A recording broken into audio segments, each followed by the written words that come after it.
Ngayon kanina, iiin. Pero hindi na talaga kaya. Yung closest ko to hell was actually yung studio natin. Studio day namin. As in, gumawa po talaga sila direct ng bahay. Parang ganun din. Tapos, yung underground, so, shucks, may hindi ko alam Miss Yula yun eh.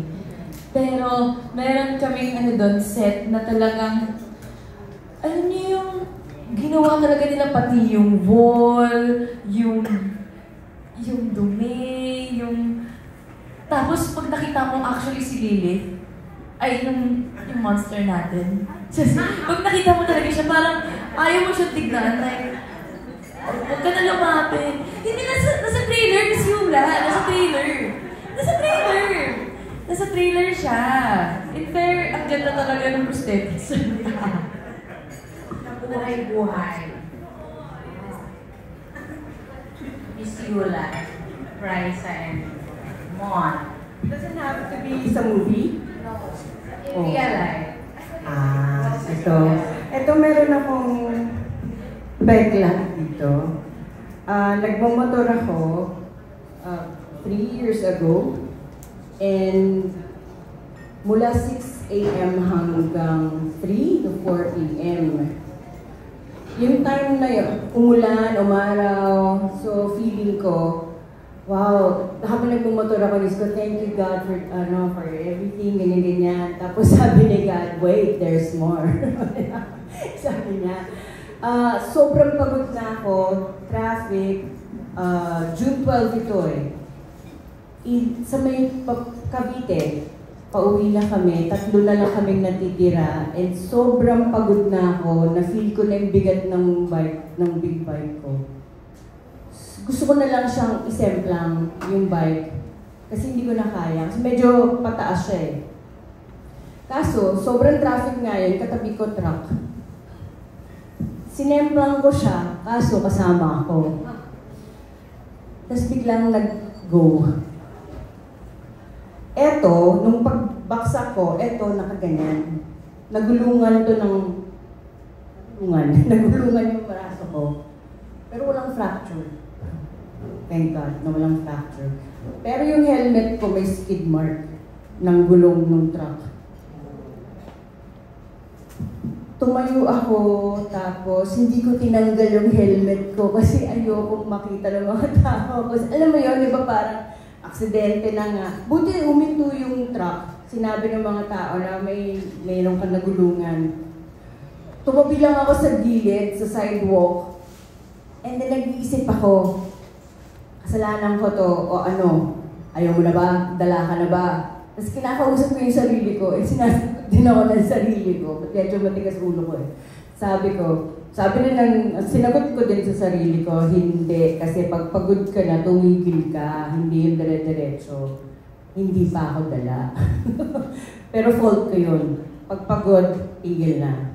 Yun ang closest. Yung pamangkin ko na sumundo sa akin, siya yung talagang, siya yung hysterical kasi, buti, dinala ako sa hospital and pinag-check, walang fracture. Mabuti na lang. Pero yun yung closest kasi pwede. Kaya pala may skid mark yung helmet ko kasi nung nadaanan na to, yung ulo ko nasa loob. Alam mo, nakikita ko yung gulong na papunta na sa akin. And then tinukod ko itong elbow ko para umangat ako. Kaya may skid mark yung helmet ko. Pero yun yung closest sa impyerno talaga.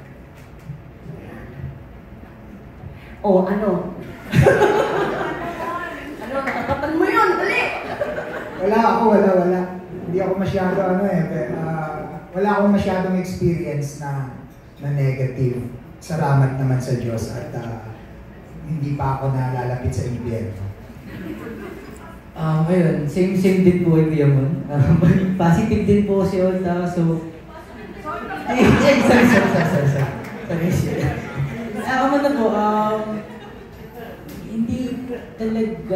Hindi ko pa po naisip na napadapit na ako doon. Closest to heaven, pwede ba? Kasi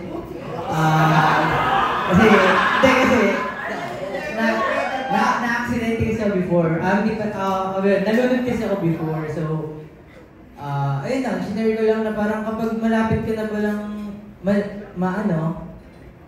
tegi, ano pala, ang dami pumapasok sa utak mo. Kasi parang, nung nasa ilalim ako ng tubig, nung nalulunod ako, parang kung ano nung pumasok sa utak ko, may Losses to heaven to, Miss Yula. Yung parang heaven na po to ako. Pamuntang langit tayo na tama. Ayun po, may mga pumasok na ibon, walis, pampers, kung ano pumasok. So, ganun pala pag matatext ka na kung ano may papasok sa utak mo na hindi mo naman talaga iniisip. Then nung nakaibago ako, nung nakakita ko ng ilaw, ayun, okay pa pala ako. Hindi pa ako lumapit sa... Thank you po. Puro kalangitan ng experience namin.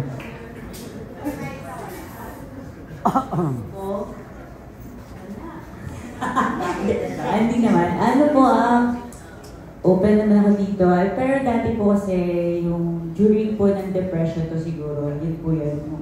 Yung nag-attempt po ako mag-suicide, I think. Yun po yung... Yun po. Huwag na natin pero yun po yun. Thank you. Thank you for your question. Thank you, Miss Ana Nicola Abante. Up next, we have Ian Lee Estrella, Tito Ian, a TikTok content creator.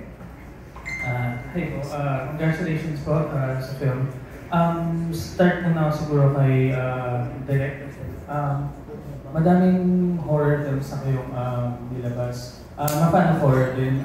I'm just curious kung ano yung, or sino yung mga influences nyo when it comes to horror? Siguro yun, isa sa favorites ko na napanood ko ulit recently yung Cure ni Kiyoshi Kurosawa. Although like, syempre, when making horror movies here, diba, may certain parameters, may certain audience pa rin na kailangan isipin. Pero yung mga ganun na, I guess, stylistically and thematically crafted na movie, mas gusto ko gumawa rin ng ganun. I also like, syempre, or at least na-appreciate ko na yung mastery nila, syempre nila James Wan sa crafting a jump scare or crafting, yung horror na mas relatable to a larger audience. Yung build-up niya ng tension, and then suddenly may expectation ka, and then dito pala yung scare. Yung ganun na nafa-fascinate ako, like studying yung mga ganun nila every movie that they make.